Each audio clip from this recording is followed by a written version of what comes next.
Hello everyone, তো কেমন আছো সবাই? আশা করি সবাই ভালোই আছো। তো আজকে বানাইতেছিলাম পিঠা। তো দিদা এনে বানা দিতেছিল, আর মায়ের ভেবে ভাজতেছিল। আর এখানে কৃতা বানাইতেছি, এটা আমি জানি না নাম। তারপরে আমি একটা খাইয়ে দেখছি না, এটি ভালোই হয়েছে। তারপরে আজকে ছিল পার্লার, তো পার্লারে গেছিলাম। তো পার্লারে যে আমি একটু আমার একটা দিদির মাথাতে একটু মেকআপ করছি মুখে, আর একটু হেয়ার কালিটা করতেছিলাম। তো এই রয়েছে পরের দিনের ভিডিও। তো আজকে হঠাৎ করে প্ল্যান এসেছে যে আমরা এখানে ঘুরতে যাবো। কোথায় যাবো তো দেখো। তো তারপরে আমি গাড়িতে বসে একদম বাইরে নিয়ে খাইতেছিলাম, আর একটা পাঁপড় কিনছিলাম, পাঁপড়টাও খাইছি। তারপরে আমরা ফাইনালি গেছিলাম পুরান রাজবাড়ি। হঠাৎ করে আমরা আইছি পুরান রাজবাড়ি। তো এই দেখো রাজবাড়িটা, এখানে পিকনিক হইতাছে সরেন্টে।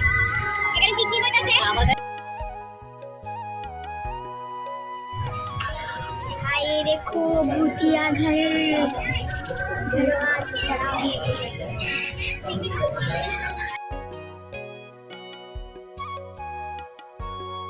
কেটে গেছি গিয়া মার কাছে। তো মা আমরা ডাক দিছে, তো আমরা যেতাম, এটা তো কখনো হইতেই পারে না।